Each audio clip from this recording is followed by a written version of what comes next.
Hey everybody, this is us in the middle of an uncharted conversation. It's just a snapshot of our friendship as pastors and brothers in ministry.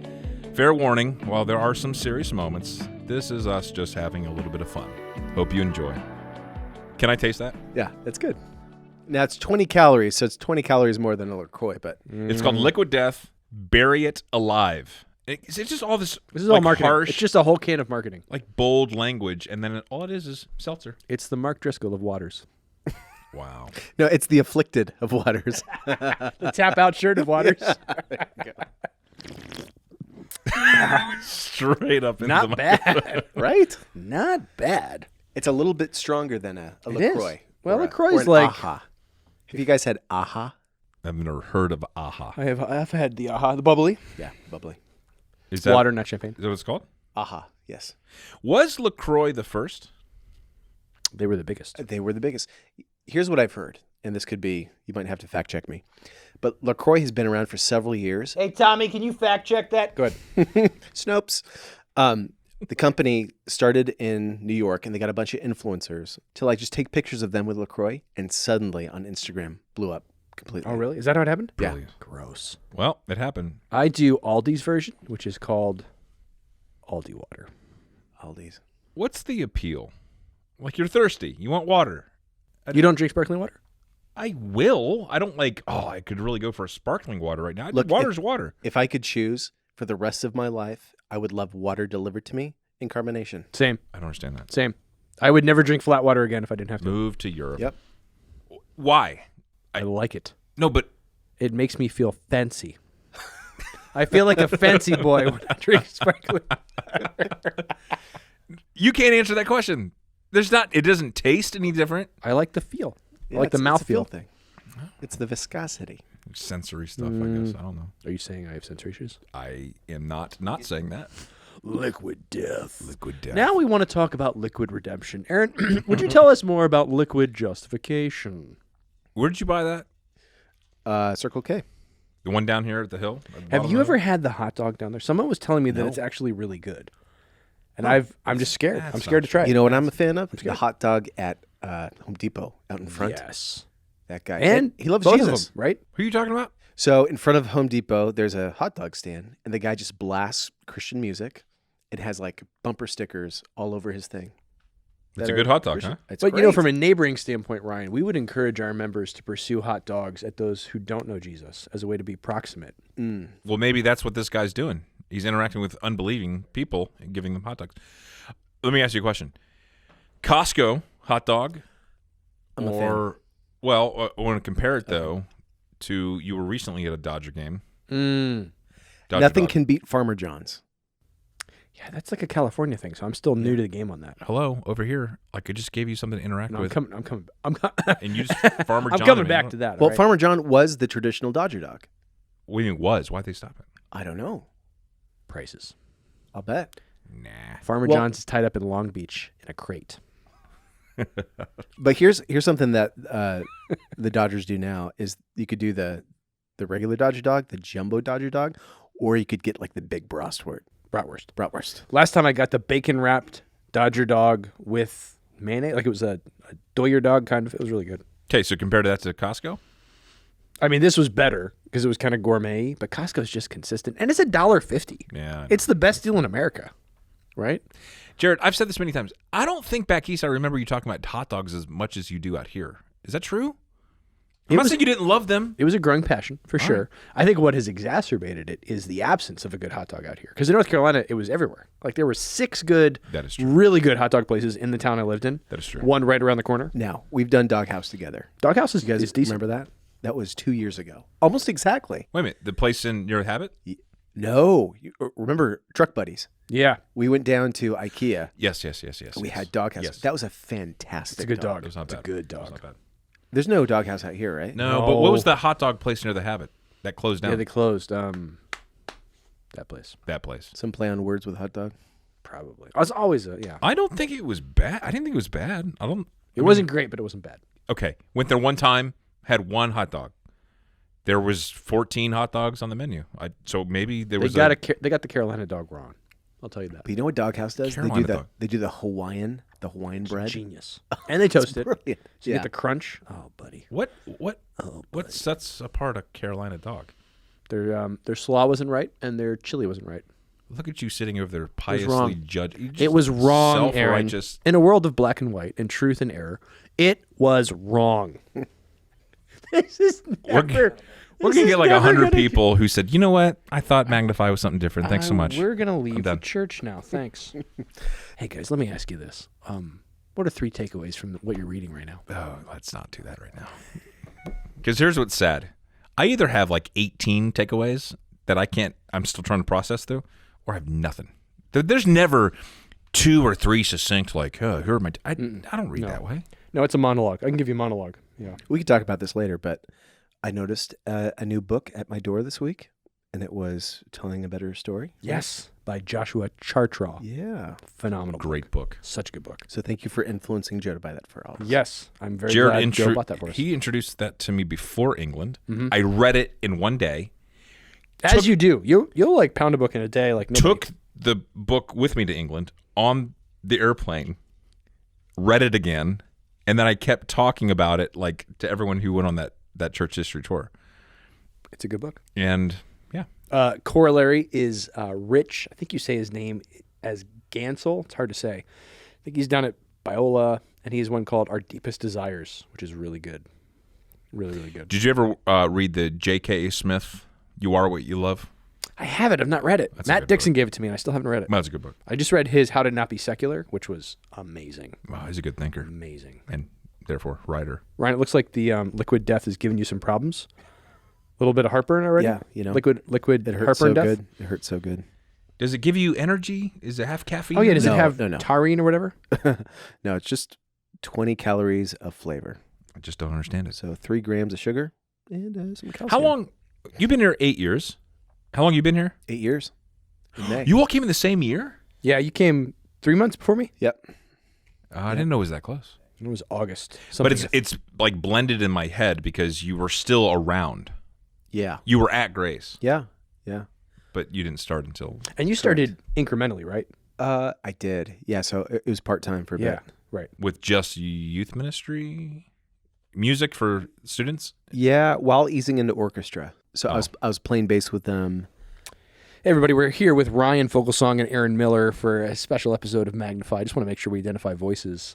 Ryan, tell us more about what those first few months at Grace Baptist Church were like. Terrible. Just terrible. He's actually not lying. No. No, we were very aggressive with wanting to get to know you. Okay, no, we have to do this. You're going to hate this, and I hate doing it, but it has to be done. Okay, here's the thing, folks. Jared and I knew of Ryan Fogelsong back east before we met him. Hold on. Could you not? I think this is important. I think team chemistry is of value for the people of Grace Baptist Church. No, because we were big fans. Actually, I don't want to speak for you. I was big fans of Enfield. I was delighted to meet Ryan. I was not previously aware of Ryan. But when I met him, I said to myself, I wish I had known him before. Got it. And loved him nigh these many decades. Because my church back east, I'm sorry, I committed the fallacy of transference. I took my experience and projected it onto you. That's wrong. But my church back east, we would send the college students out to the Resolved Conference, and I went on that trip, and so on and so forth. We were led in musical worship by Enfield, and we were impressed. So when I then heard of Ryan Fogelsong coming on staff, I kind of had a little fanboy moment, and I'm really embarrassed now because you're one of my best friends, and I have no idea what I was thinking. You're very talented, man. It is what it is, and that's fine. It's praise be to God. I mean, I know. I know a lot of people. I don't know anyone who has as much leather as Ryan has. You want to? I would elaborate love on to. that. If you ever have a chance to visit the office and or the home of Ryan Fogelsong, you'll notice, it really smells manly in here. Jeez. Couldn't help but think of the plains of our great country and the foundation of our nation in many ways. Ryan, do you perchance have any piece of leather here? And Ryan would go, we'll come in here. And he would open up. It's Closets. literally, it's a warehouse. Yes. Of leather. that he owns. Bags, jackets, But not even that. boots. He has, and I'm not joking here, we have nesting doll bags of leather. It's true. So like it's a tiny bag that goes in a little bit bigger bag that goes in a bigger bag that goes in a bigger bag that's I in a think bigger you're bag still, exaggerating. all made of leather. No, it's true. It's like there's a leather satchel for an apple. You have all things leather. I enjoy quality. Tell him what happened the other day. The other day, they called and said, Ryan, would you be Who's they? the Marlboro Who's they? Man of Christianity? That's what they said. And he had to wrestle through whether or not he's willing to do that. Yes, I enjoy. Non-tobacco. I enjoy leather, obviously. and not just any leather. I enjoy full grain leather. Do you think you have a full cow worth of leather in your Oh, home? at least. A herd, at least. perhaps. Yeah, Small cow When my family. wife watches me walk out the door with my bag, she says, "Did you remember to polish your calf?" Yes, I have leather bags. It's by a company called Saddleback Leather. They're fantastic.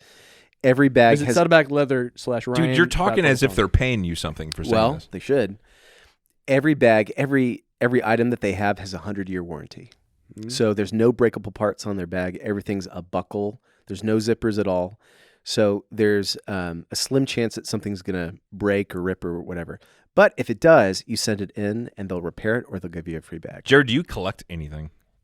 I used to collect keychains. So when we were visiting, my parents were missionaries. When we visited all these churches all over, my sister would collect spoons. My brother was too young, and I would collect keychains. And so like I tried to get one from every state. Right. But I do not currently collect anything I don't think I do either.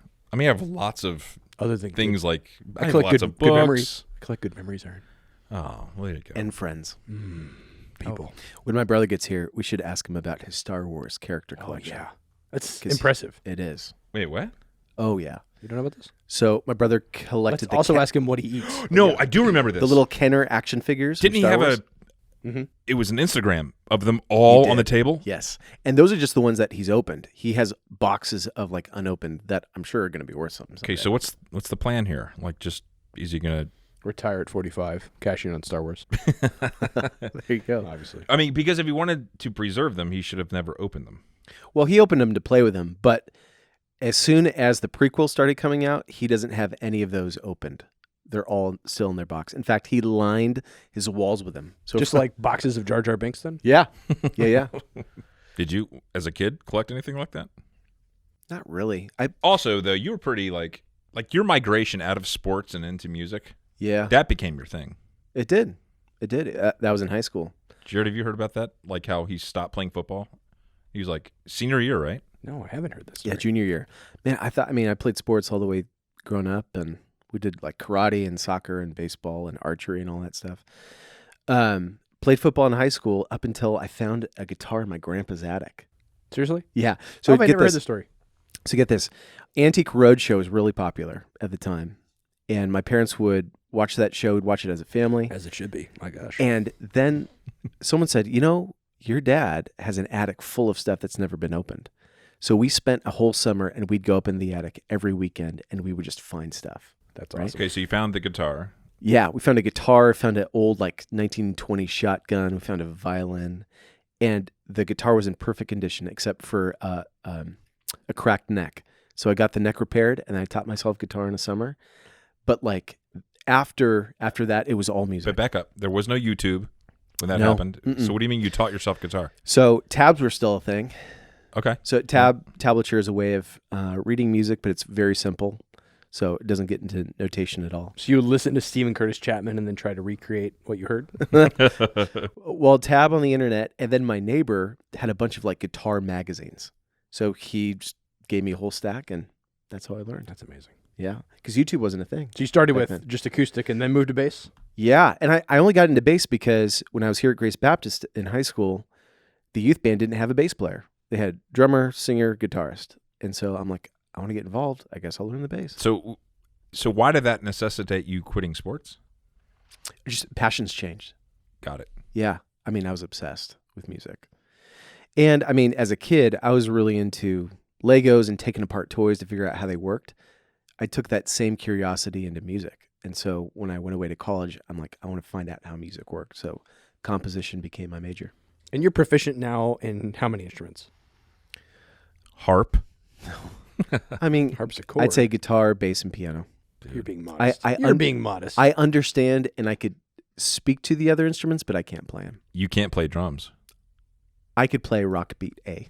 I think I asked you that once. It's like, what can you not play? He goes, I can't really play drums. I was like, I bet you could, though. Aaron, I have a question for you. I have a random question generator here. You have your phone.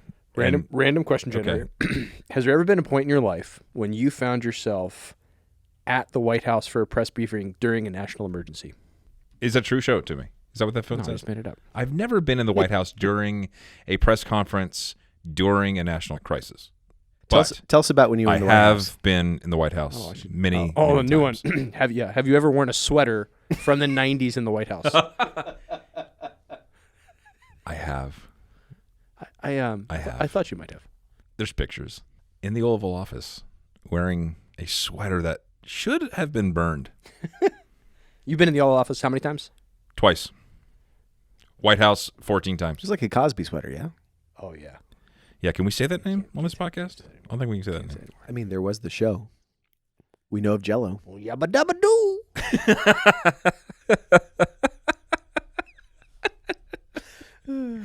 Your one big regret is that you didn't learn a musical instrument. It really is, yeah. And my dad told me that.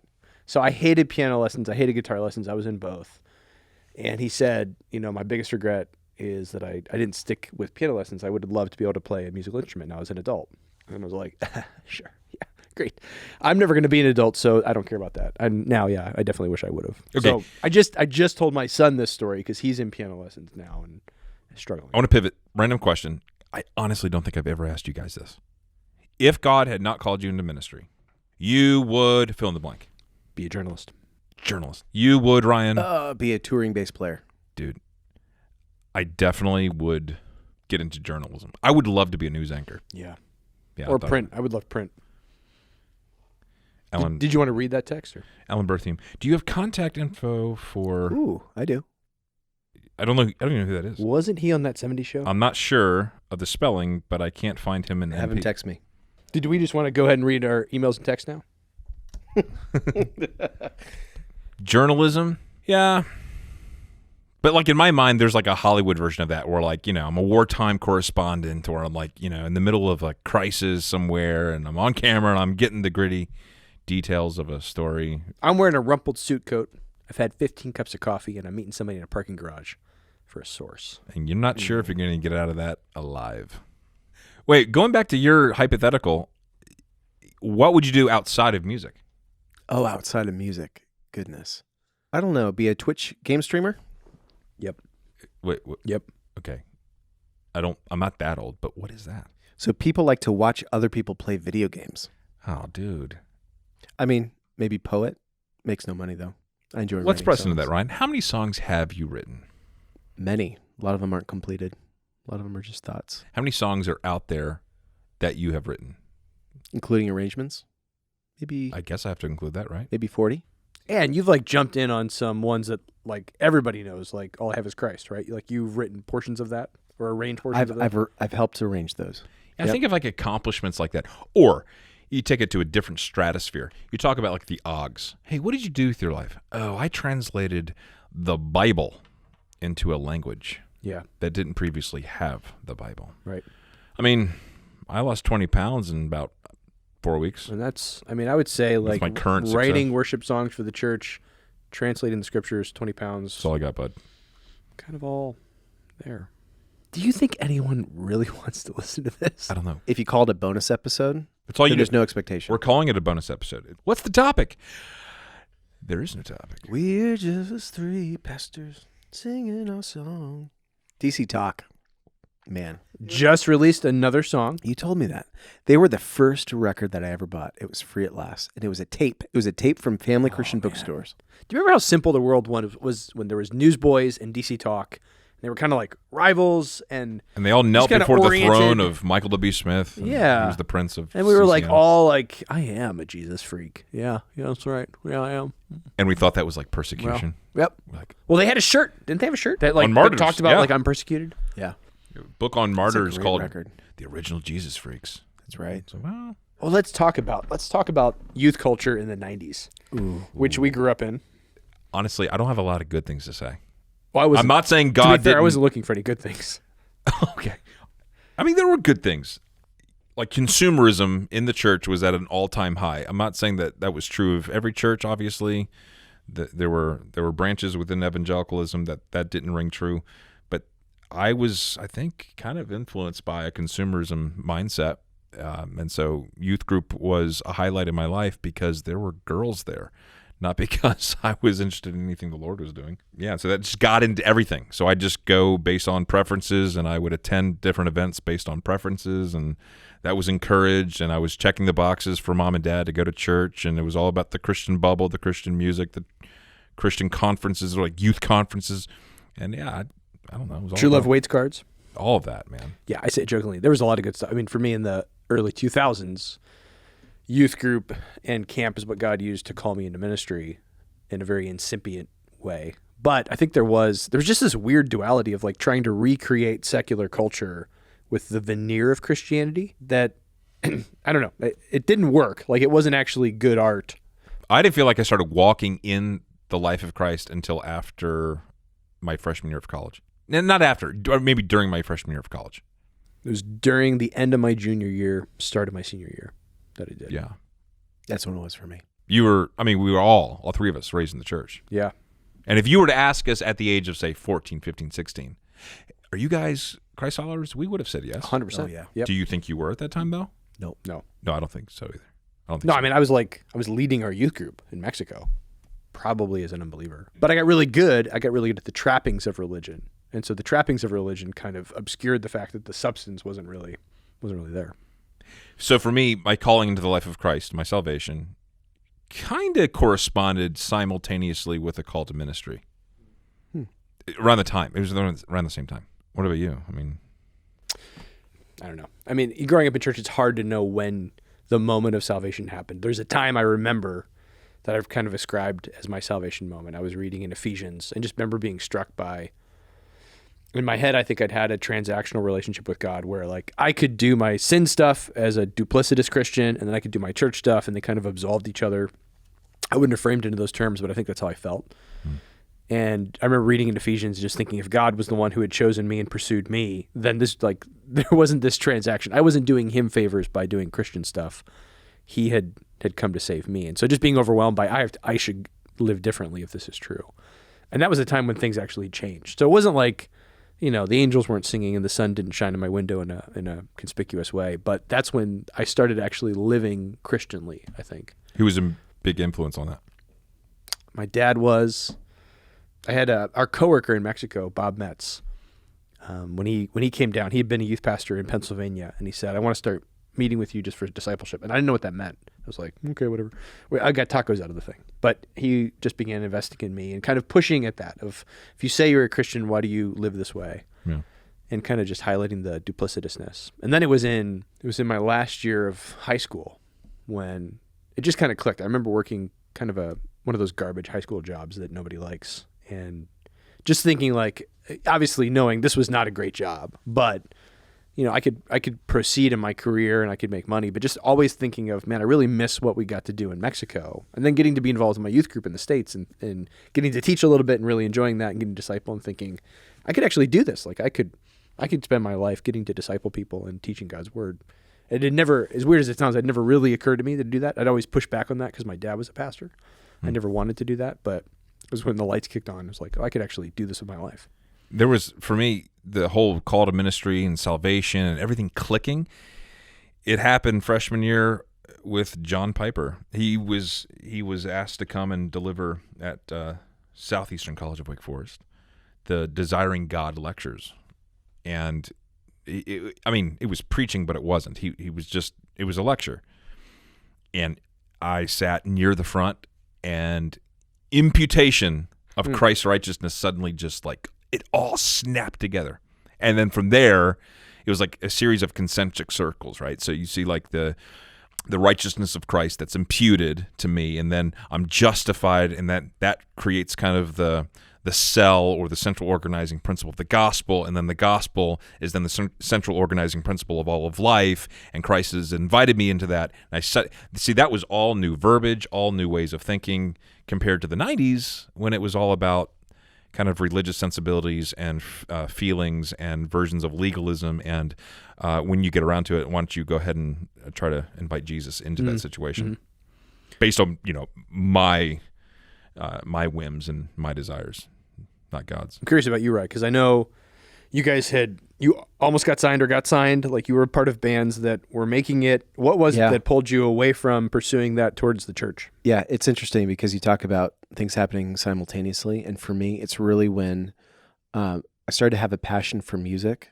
and I joined a band. And then guys here at Grace Baptist Church, my mentors, guys like Spencer McCush and Dan Smouse, they would point to me and go like, okay, you're this guy at church. And then we hear stories about what you're like when you're kind of with your bands and when you're at high school. And we see a huge disconnect. Let's talk about that. And going like, you're absolutely right. I'm pretending at school. And then I'm coming back and I'm playing kind of the church boy when I'm here. And so it was a realization that I was able to pretend, but I couldn't do that anymore. The gig was up, And so for me, it was dedicating my life, and I wouldn't say rededicating. It was dedicating my life to Christ. I remember being at home summer year of my junior year, and just wanting to be a part of the church, and wanting to invest in my own faith. God gave me an appetite for His Word, and God has just slowly fed that over the years. Oh, look, you just walked in. Oh. All right. What do we have here? We have Pastor Joe Keller. We were just hearing from Ryan talk about his call to ministry. Joe just rubbed potpourri on my hand. Gosh. That is really potent. That is very... It's like burning my nose here. You caught us in a very serious moment. Oh, sorry. No, it's good. We goofed off. I started to well up with tears. I'm like, hey, by the way. Hey! Did you hear this new burrito joint? No, we goofed Want to off. smell something weird? We goofed off for 20. Hey, here's some hand sanitizer up your nose as you're sharing about what Jesus did in your life. We got all the wiggles out for 20 minutes, and then we moved into this really great serious gospel space. conversation, and then you guys showed up. Sorry about that. As you were saying. The moment's over. That's gone. No, anyway, we're glad you're in ministry, Ryan, and the Lord saved you. But no, tell us more about the hand sanitizer, Joe. What's It was such a speed bump that I still have whiplash. It was like, oh. Well, thanks everybody for stopping by. Hope you enjoyed that one. Can't wait to have you back next week when we kick off season 2 of Magnify.